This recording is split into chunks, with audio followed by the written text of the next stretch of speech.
À 50 mètres de la surface, des hommes tournent un film. Munis de scaphandres autonomes à air comprimé, ils sont délivrés de la pesanteur. Ils évoluent librement.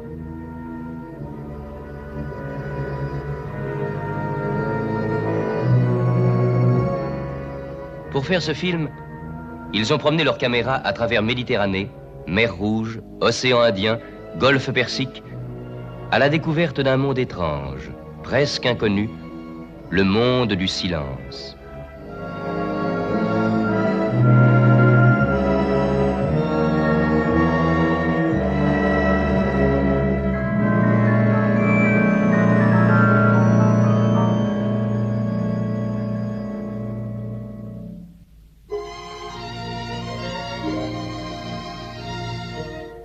Ces hommes, ce sont les plongeurs de la Calypso, le navire de recherche sous-marine du commandant Cousteau.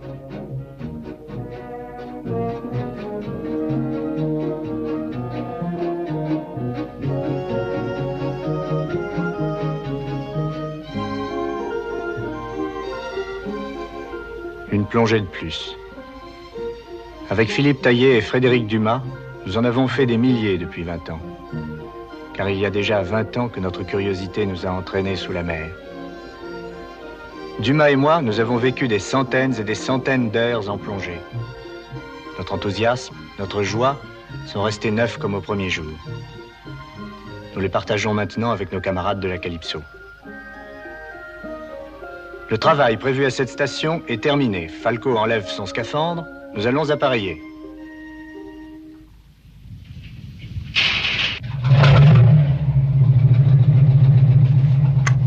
Calypso, avec ses 12 plongeurs, son équipage, son matériel, est un outil nouveau au service de la recherche marine.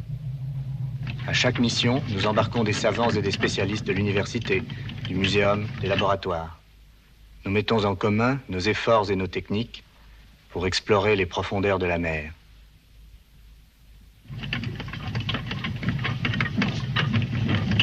André Laban a conçu et construit lui-même cette caméra en matière plastique. Il décharge le film exposé au cours de la dernière plongée. François Saout, mon second depuis 10 ans, met en route le pilote automatique.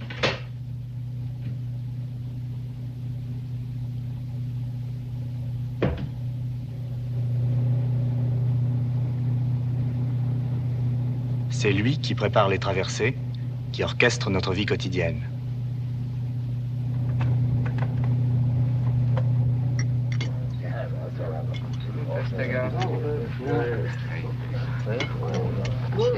L'exploration sous-marine connaît aujourd'hui son âge d'or. Des milliers d'hommes ont adopté nos méthodes et plongent à la poursuite d'un rêve vieux comme le monde. Cette gravure de 1784 illustre l'invention de l'ingénieur Fréminet, la machine hydrostatergatique.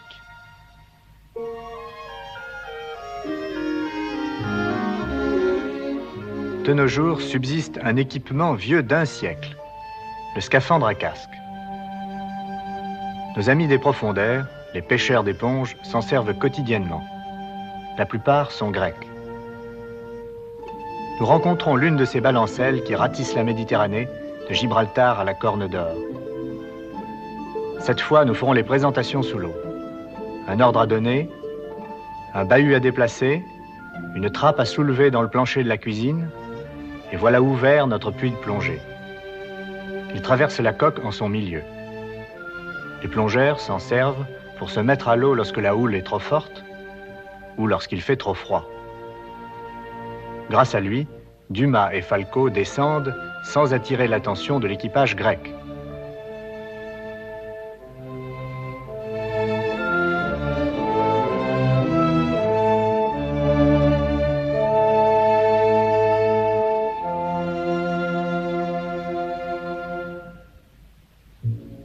Le scaphandrier, cloué au sol par ses semelles de plomb, progresse lourdement à la recherche des éponges. Son précieux tuyau d'air et une corde de sécurité l'enchaînent à sa barque.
Ces hommes font couramment 8 à 10 descentes dans la même journée. Beaucoup d'entre eux meurent chaque année. Presque tous sont marqués dans leur chair par ce métier terrible. Voici la raison. Un homme qui descend sous la mer, pour n'être pas écrasé, doit respirer de l'air à la même pression que l'eau qui l'entoure. À 10 mètres, c'est 2 fois la pression atmosphérique. À 20 mètres, 3 fois, et ainsi de suite. Plus le scaphandrier descend, plus l'azote de l'air se dissout dans le sang, puis dans les tissus. Tant qu'il reste sous pression, rien ne peut arriver. Mais à la remontée, l'azote dissous se dégage comme la mousse du champagne. Il forme des bulles qui bloquent les articulations et dans les cas les plus graves, bouchent les artères, ce qui provoque la mort par embolie. Les scaphandriers ignorent souvent la nature de ce mal qui les paralyse ou les vieillit prématurément.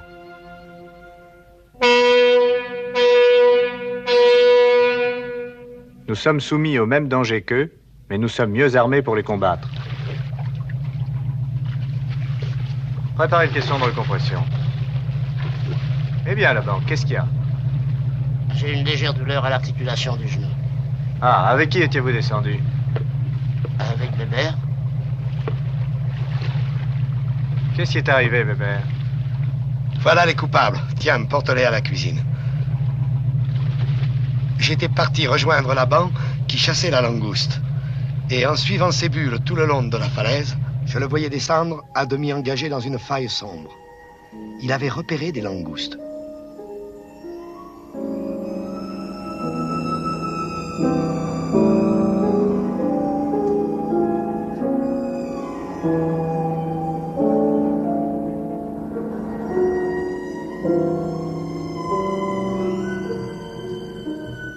Nous avions dépassé les 50 mètres et cette maudite faille descendait toujours.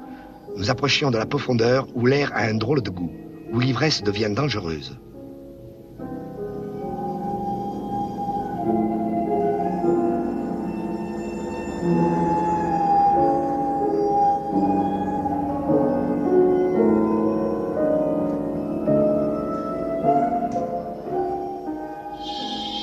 Soudain, j'entends un sifflement bien connu.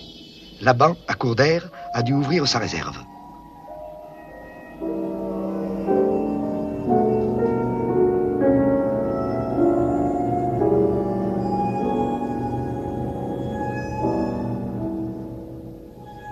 Il devait être déjà un peu ivre. Il a commencé par laisser filer une langouste.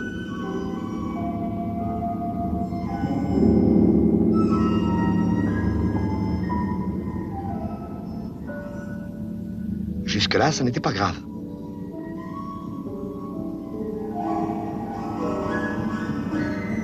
Et puis tout d'un coup, c'est devenu sérieux. Quand je l'ai vu sortir son embout, j'ai compris qu'il avait perdu la tête. Je l'ai expédié vers le haut. Il a eu l'air de comprendre. Au lieu de l'accompagner comme j'aurais dû, je lui ai seulement fait signe de s'arrêter à son palier de décompression.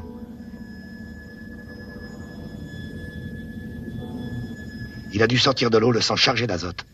Et après ça, tu t'étonneras d'avoir mal au genou. Allez, mon gaillard, au caisson, et vite. C'est absolument indispensable. Absolument.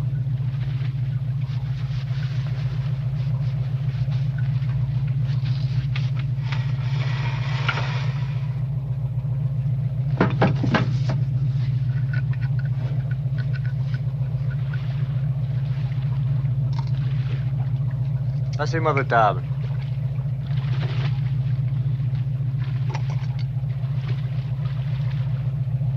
Allô, Laban? Comment vous sentez-vous? Je n'ai plus mal du tout. C'est bien pour ça qu'on vous a recomprimé. J'en ai pour combien de temps dans ce cercueil?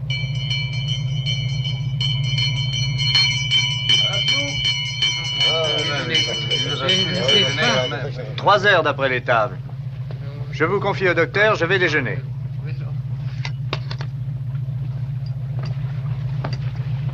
Vous déjeunerez là, docteur. Hé! Hé, mes langoustes!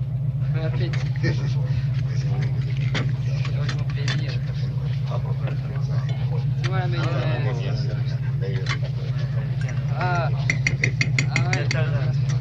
C'est bon.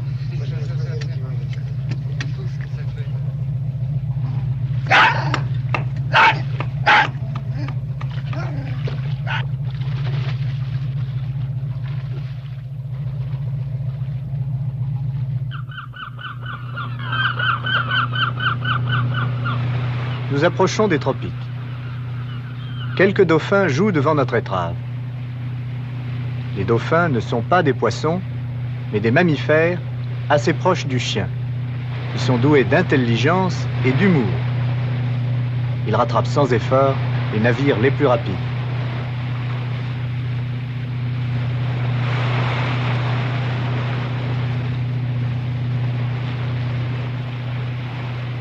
Pour mieux les admirer, Laban descend dans notre chambre d'observation située sous l'étrave. Les dauphins communiquent entre eux au moyen de cris perçants qui résonnent à travers les parois.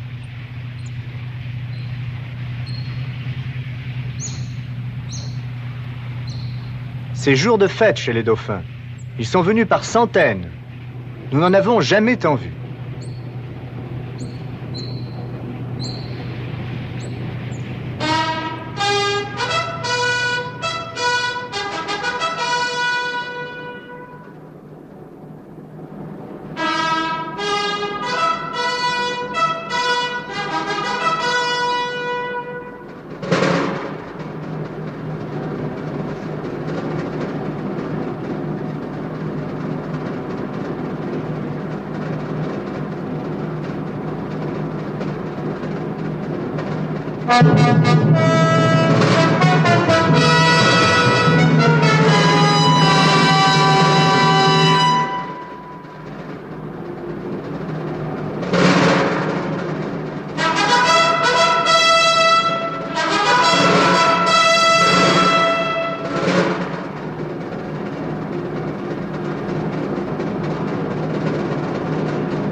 Même la nuit, la Calypso navigue en tendant une oreille magique vers le fond des mers.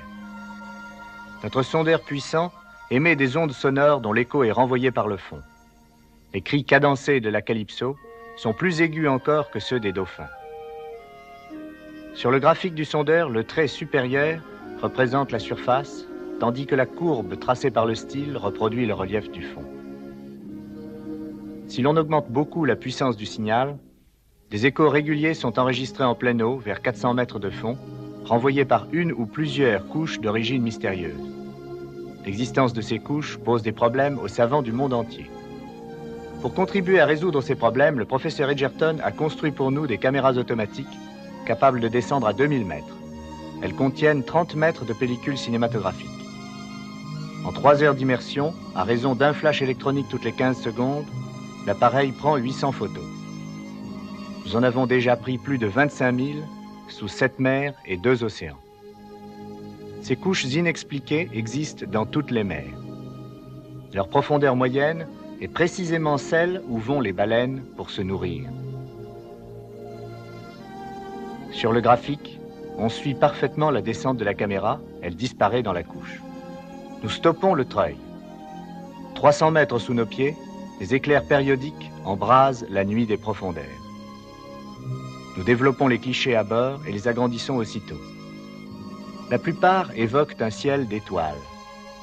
D'autres montrent des méduses ou des groupes d'organismes aux formes étranges, mais jusqu'ici, la couche diffusante a gardé son secret. Les techniques les plus classiques sont aussi utilisées sur la Calypso. Par exemple, la bouteille Nansen, ouverte aux deux bouts, portant des thermomètres à renversement. À la profondeur voulue, un messager retourne et ferme la bouteille. Mais aucun instrument ne remplace l'homme. Les plongeurs deviennent indispensables pour dresser un vaste inventaire de la mer.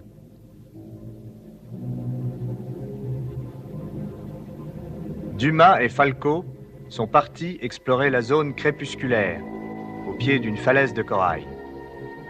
À mesure qu'ils descendent, les couleurs chaudes disparaissent, tout devient bleu. Parvenus à 30 mètres, ils allument leurs lampes et c'est un flamboiement de couleurs. Des couleurs que personne, pas même les poissons, n'avait pu voir avant eux. Ils lisent souvent la profondeur à leur manomètre de poignée, car les espèces fixées sur les parois varient avec cette profondeur.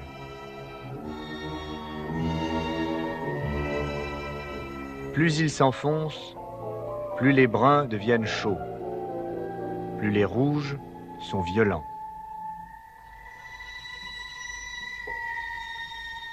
Au-delà de 60 mètres, les cerveaux sont guettés par l'ivresse des profondeurs. Le paysage semble jailli d'un cauchemar.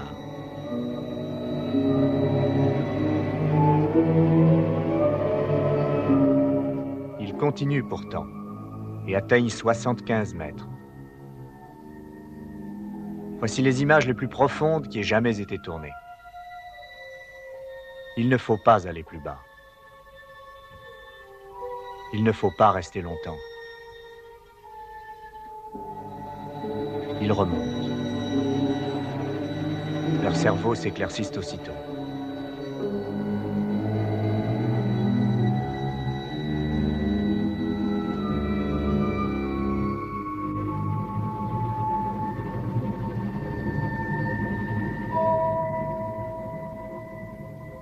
Pour amener un échantillonnage complet du récif, nous devons inévitablement faire quelques dégâts.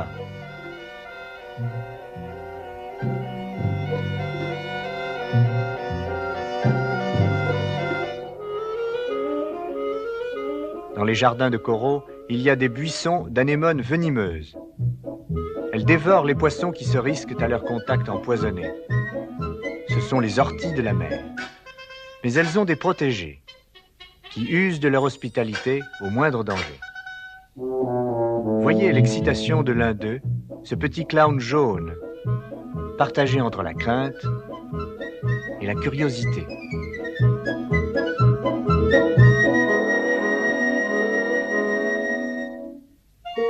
Ce manchon vivant, c'est une holoturie ou bêche de mer. Elle progresse lentement, avalant du sable par un bout, le rejetant par l'autre, après avoir digéré les déchets qu'il contient.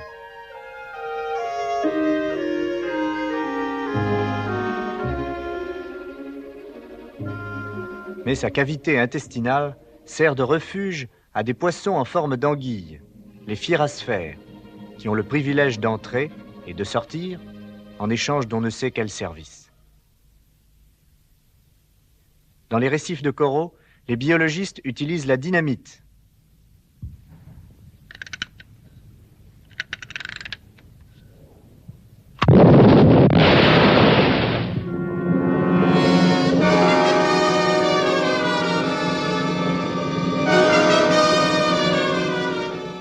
La pêche commerciale à la dynamite est interdite par la loi. C'est un acte de vandalisme. Mais c'est la seule méthode qui permette de faire le recensement de toutes les espèces vivantes. Sur 10 poissons tués par l'explosion, à peine 1 ou 2 restent à la surface.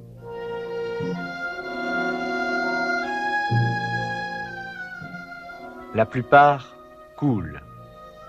perdu pour les pêcheurs. Sur le fond, les plongeurs découvrent un tableau tragique.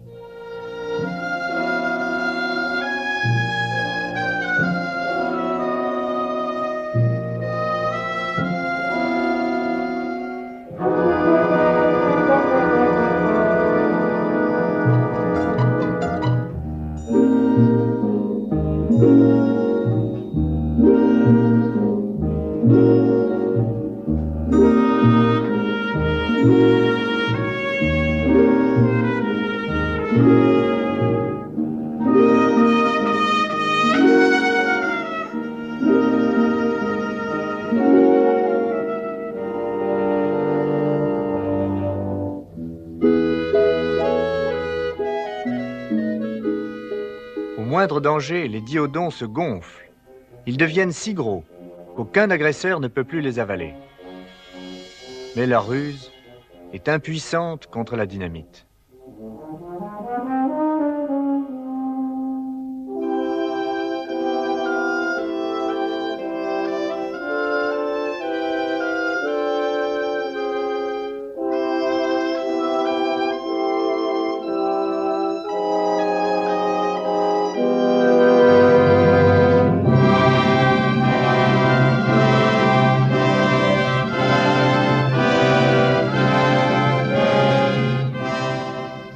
La splendeur des poissons tropicaux ne résiste pas longtemps à la mort.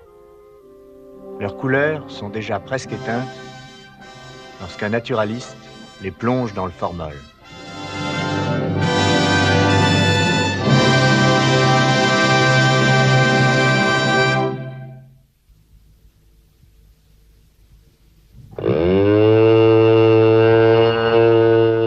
J'ai toujours rêvé de faire sans fatigue des explorations à très grande distance. Nous disposons aujourd'hui de scooters électriques que les plongeurs manœuvrent avec tout le corps.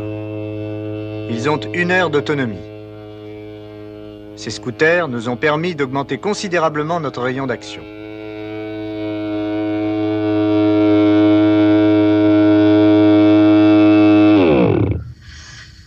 Nous pouvons les poser au fond, comme on gare une moto le long d'un trottoir.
nouvelle monture a malheureusement besoin de respirer.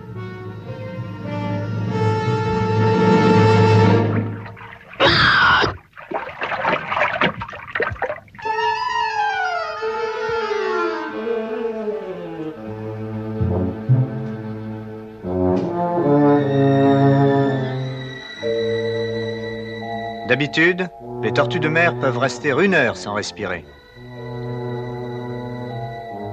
Mais celle-ci fournit un trop gros effort. N'insistons pas.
En 20 ans de plongée, nous avons visité bien des épaves.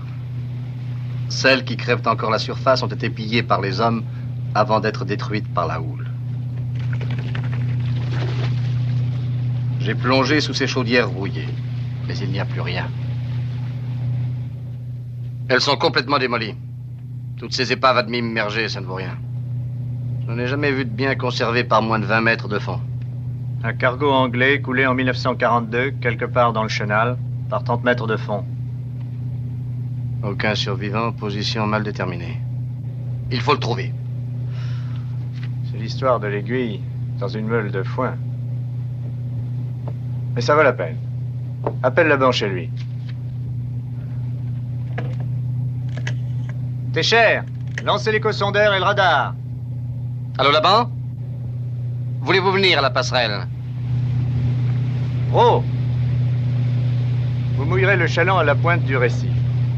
Embarquez un bidon vide qui servira de mire radar. Bien, commandant. On met le chaland blanc à la mer.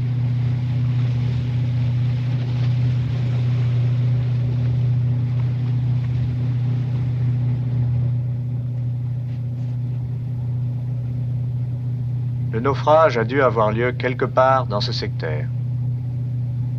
Nous allons le parcourir systématiquement. Veuillez préparer un graphique gradué en relèvement et distance. Attrape!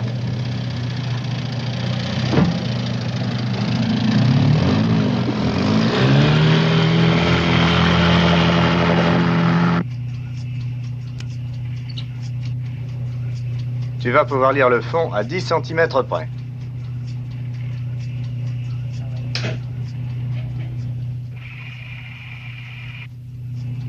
On voit très bien la mire. En avant 400 tours, cap aux 50. Bien, commandant.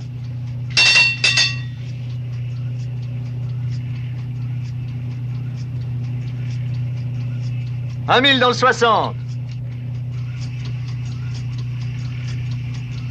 Une bosse. Non, ça n'est pas une épave, c'est un banc de poissons. 1005 dans le 217.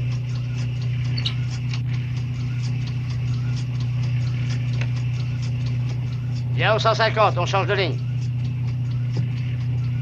Donc, remplacez-moi au radar.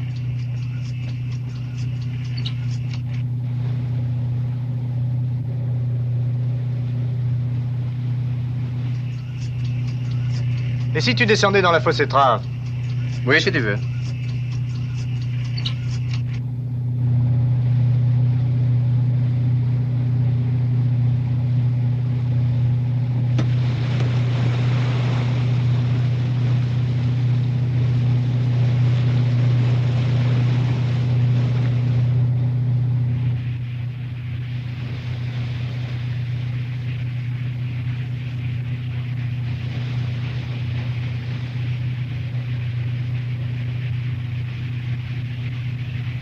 Dumas, est-ce que l'eau est claire?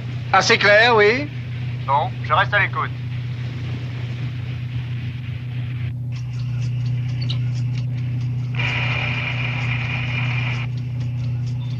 « 1025 dans le 208. «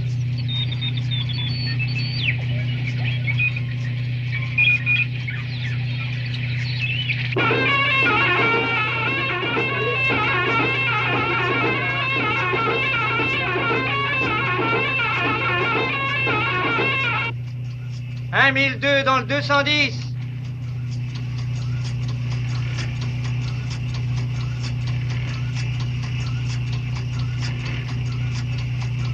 Position! 1032 dans le 211. C'est elle. Dumas, tu n'as rien vu? Non, rien de net. Mais l'eau a changé de couleur. Faites demi-tour à gauche. Tribord en avant lente. Attention, Dumas. Ouvre l'œil. Allô, plage arrière. Parez pour la bouée, Falco et Puig, équipez-vous.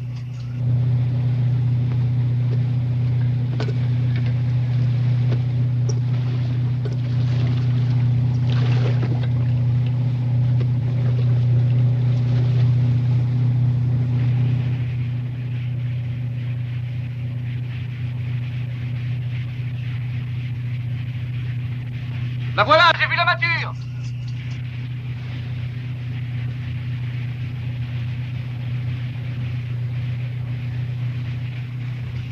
Allô, plage arrière, envoyez.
Thistlegorm, Glasgow.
La Calypso entre dans le mauvais temps, c'est la mousson.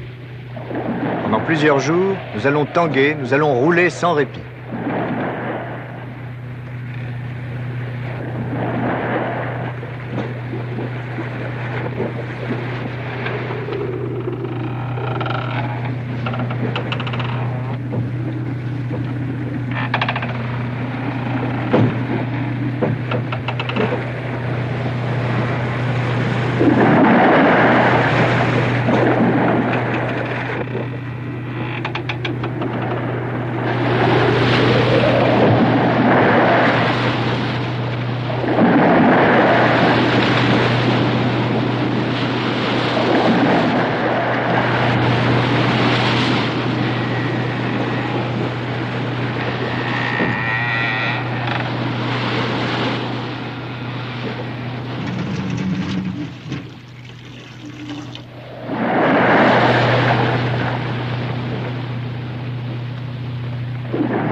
La mer s'apaise.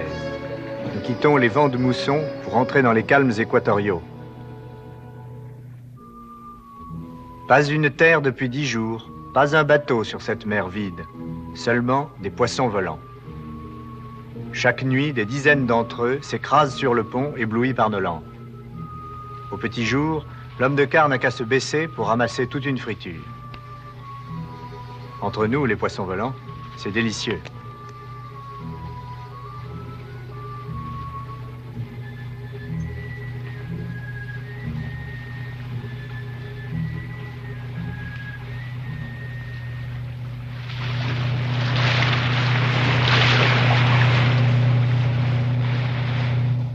Plus tard dans la journée, les hommes font le quart aux baleines.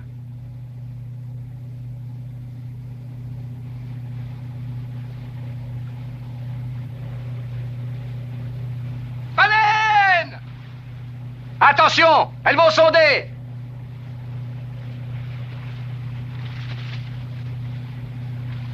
En fait de baleines, ce sont des cachalots. À gauche toutes!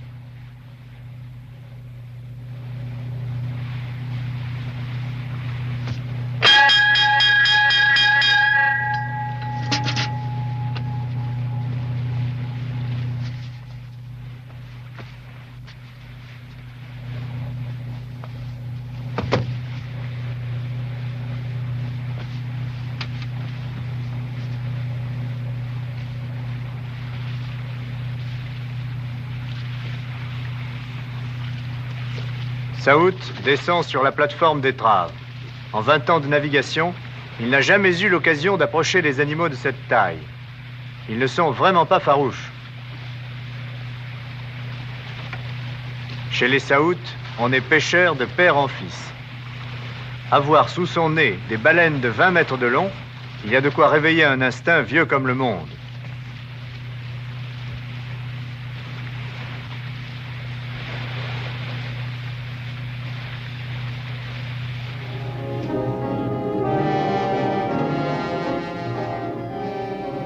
Saout, vous pouvez y aller de tous vos muscles, vous ne lui ferez pas grand mal. On distingue facilement les cachalots des autres baleines. Ils ont une narine unique située sur le côté gauche de la tête. Leur souffle est oblique. Ils peuvent atteindre en plongée la profondeur de 1000 mètres. Ils ont une mâchoire, des dents, ils se nourrissent de calmars ou de seiches. Ces cachalots n'ont-ils jamais rencontré de navire pour se laisser approcher ainsi? Ils vont un peu moins vite que nous. Nous les suivons, nous les observons pendant plus d'1 heure.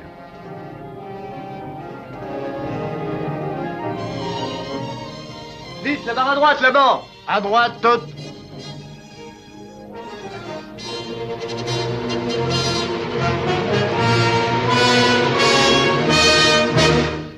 nous avons heurté de plein fouet un énorme cachalot. Tout le bateau a été secoué par le choc, l'étrave est faussée. Le cachalot a souffert aussi.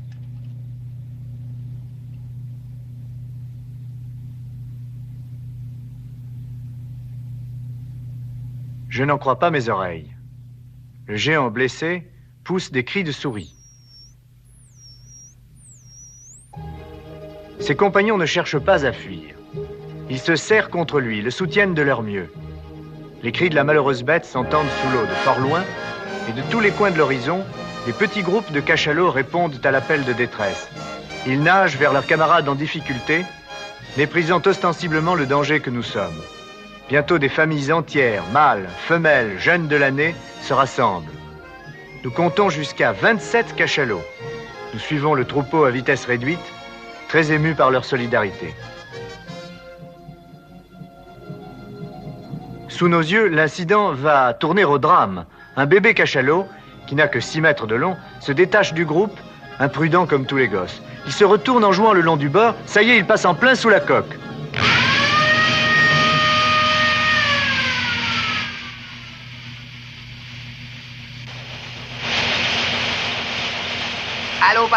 Allô passerelle, le moteur bâbord a stoppé, qu'est-ce que je dois faire?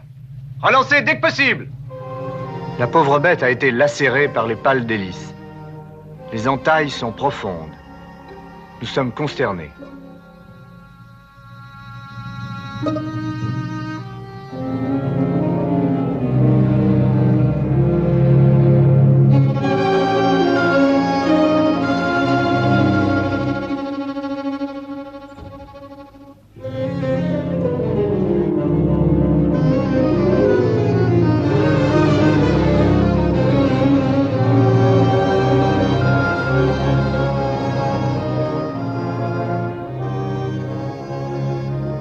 Le petit cachalot lutte courageusement pour rejoindre sa famille.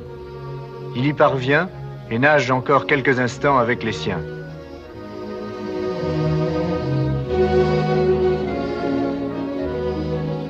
Mais c'est trop pénible.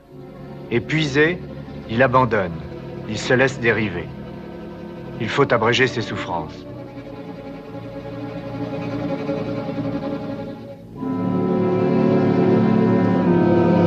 Dans un dernier sursaut, l'animal a trouvé encore la force de réagir.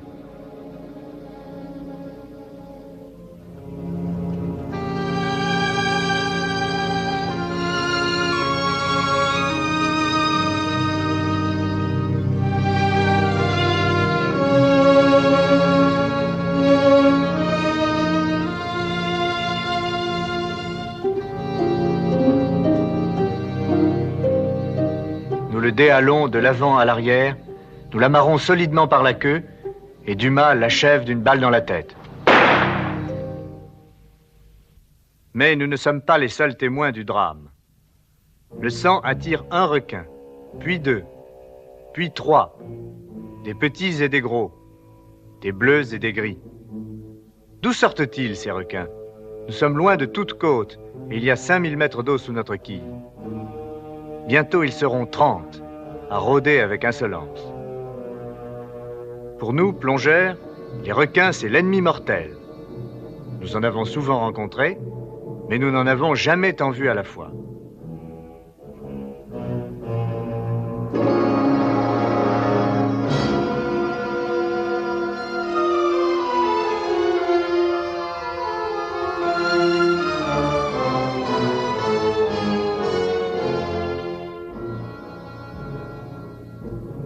C'est le cas ou jamais de mettre en action notre cage anti-requin et d'aller voir en espérant que le câble est solide.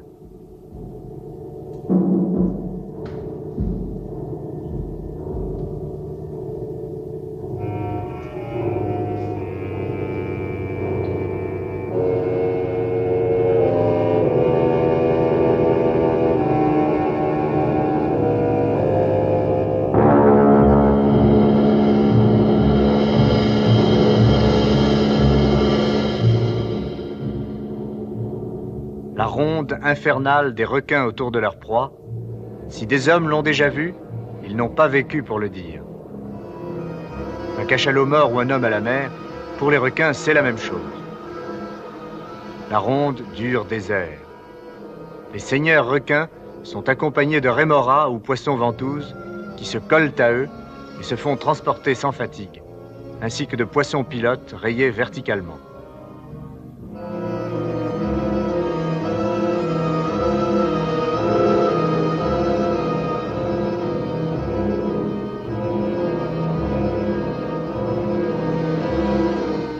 Le cercle se resserre.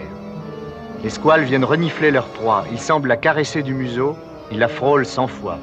Ils donnent au passage des coups de tête dans les barreaux. Que serait-ce sans la cage? Et soudain, c'est la première bouchée. Le cuir dur, épais et tranché comme au rasoir. 10 livres de chair sont engloutis. C'est le signal de la curée.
Les marins du monde détestent les requins. Les plongeurs, eux, sont déchaînés. Rien ne peut retenir une haine ancestrale. Chacun cherche une arme, n'importe quoi pour cogner, crocher, hisser.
La dernière victime du cuisinier est un poisson ventouse.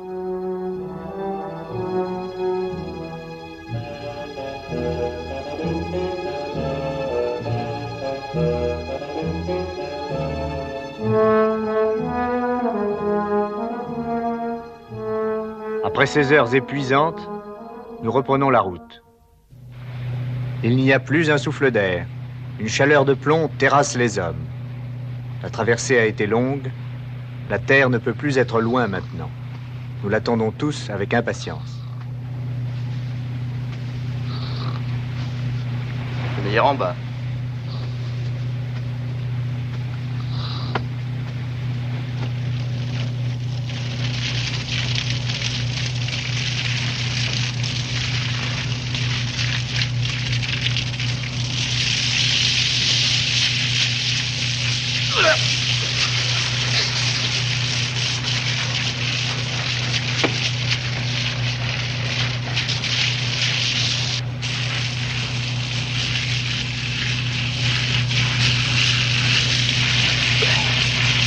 Toujours rien.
À déviler!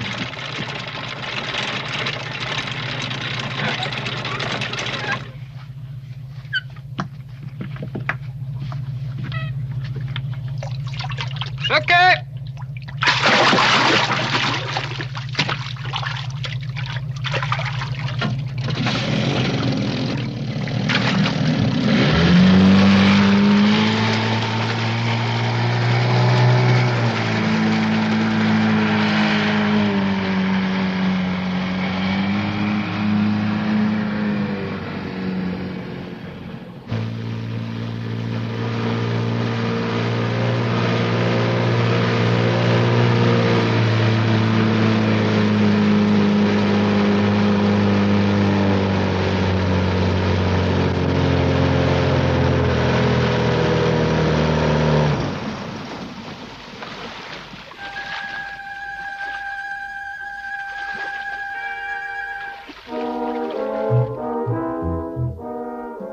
On dirait une île déserte. L'homme n'a jamais dû s'aventurer par ici.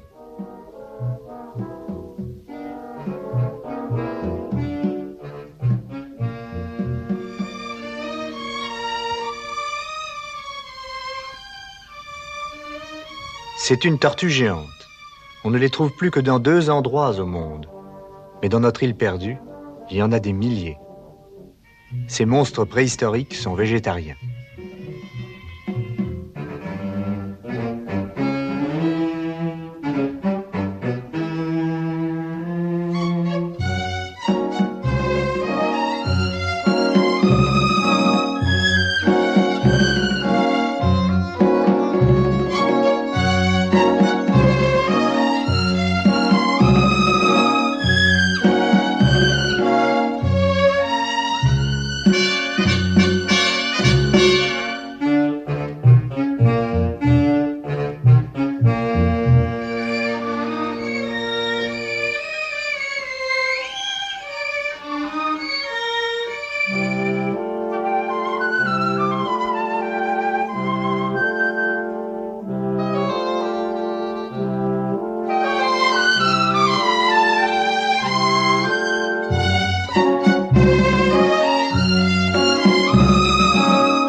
Centaines d'oiseaux de mer nichent dans les buissons.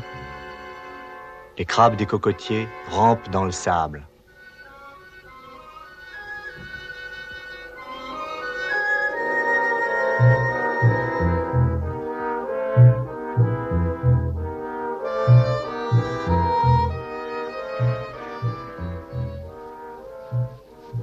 Des traces de pas.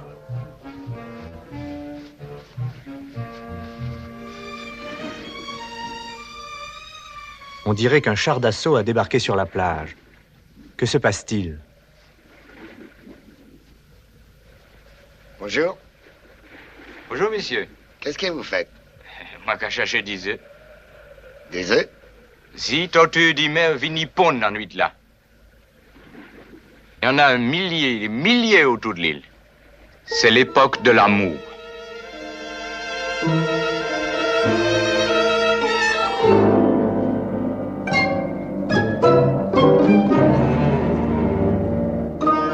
Tortue vini assembler lit dans la baie, deux par deux.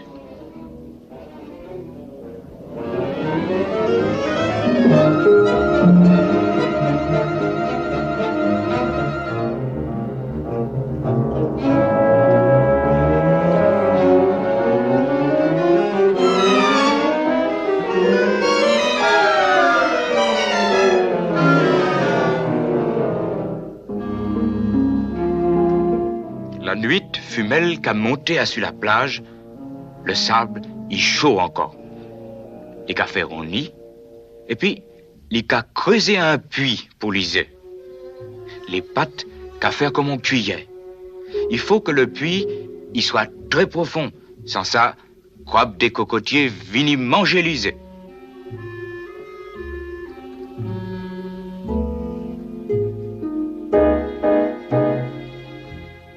Alors, tortue qu'a pondre. C'est un bagaille qui très douloureux, très long. Plus de 2 heures pour déposer tous les œufs.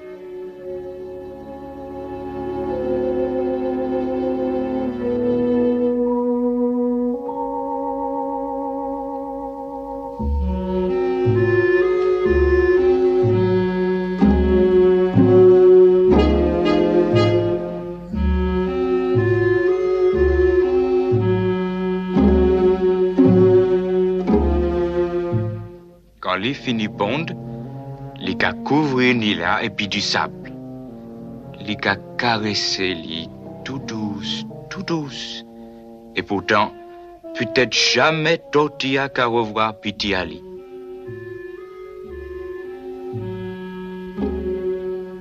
Li tellement décalé, tellement fatigué qu'il peut à peine sortir du nid, à peine traîner lit dans la main.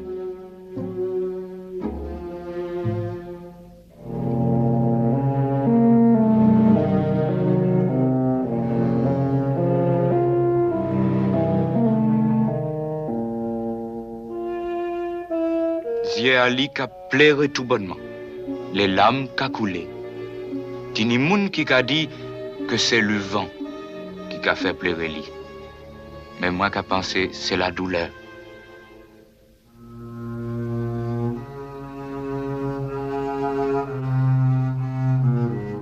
Tous les soirs, tini 12 qui qu'a vini et qui qu'a parti.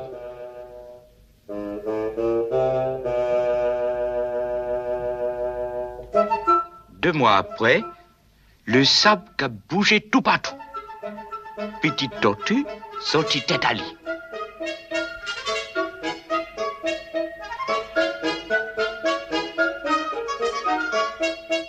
Il bien connaître le chemin, il a couru tout droit dans la main.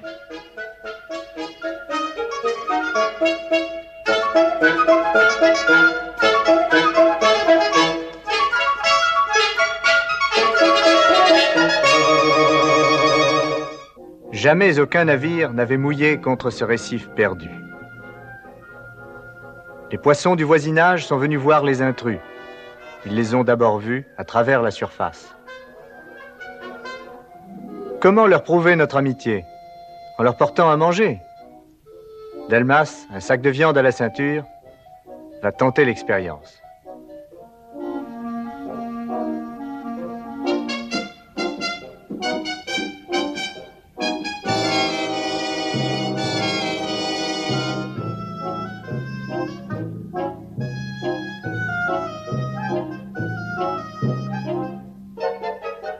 Notre mise à l'eau va provoquer une prudente retraite. Mais nous serons patients. Pendant 6 semaines, nous n'aurons pas un geste hostile, pas un mouvement brusque. Les poissons hésiteront longtemps avant de nous adopter.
Un caranx et un poisson-coffre.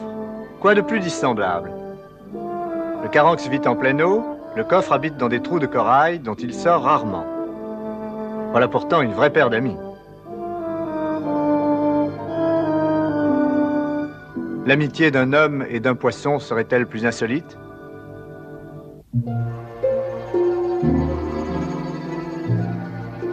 Delmas rencontre un mérou de 25 kilos qui s'intéresse beaucoup à lui. Les mérous n'ont pas de grosses dents, mais leur gueule est tapissée de râpes jusqu'au fond de la gorge. Il ne fait pas bon y mettre la main.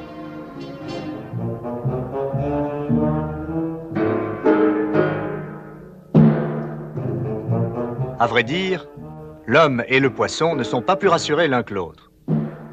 Mais il y a ce fameux sac de viande.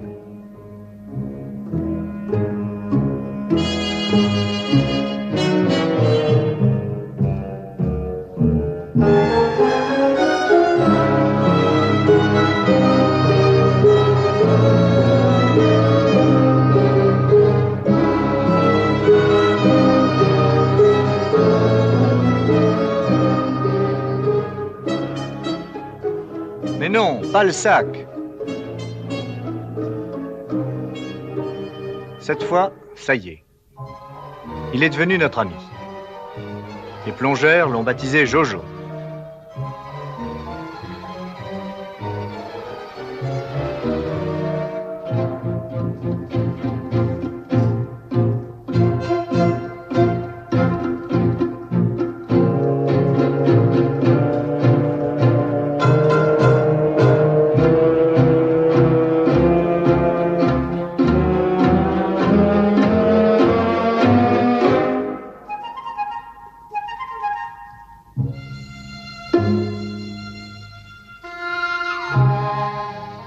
Jojo le Mérou, m'accorderez-vous cette valse ?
Ils ne nous quittent plus.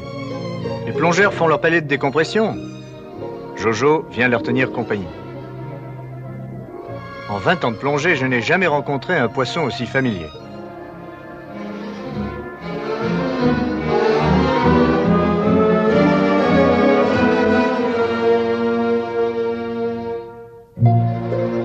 Grâce au sac à viande, tous les poissons des environs deviennent nos amis.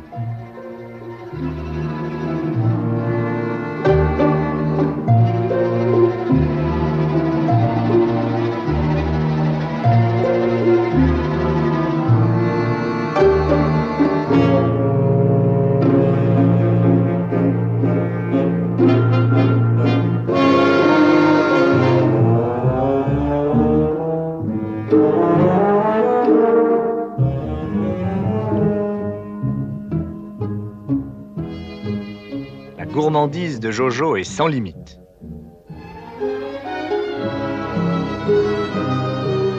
Il nous rend la vie impossible.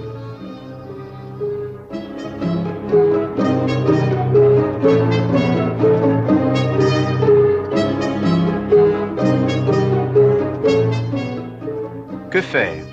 Après discussion, les plongeurs décident de le mettre en prison. Il y a tout ce qu'il faut à bord. La cage, qui sert à nous protéger contre les requins, fera très bien l'affaire.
Jojo se trouvait bien avec nous.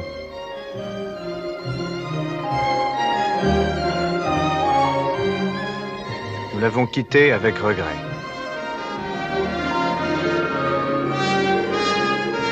Nous ne l'oublierons jamais.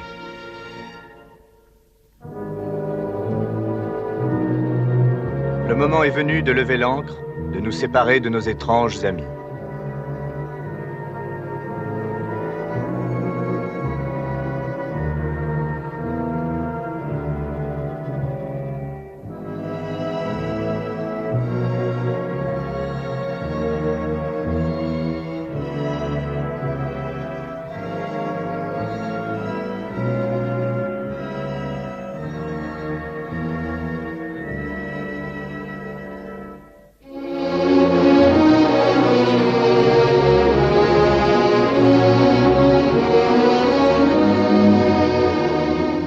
Nous n'avons fait jusqu'ici qu'effleurer la surface de la mer. Un jour, nous descendrons beaucoup plus bas. De nouvelles découvertes nous attendent au monde du silence.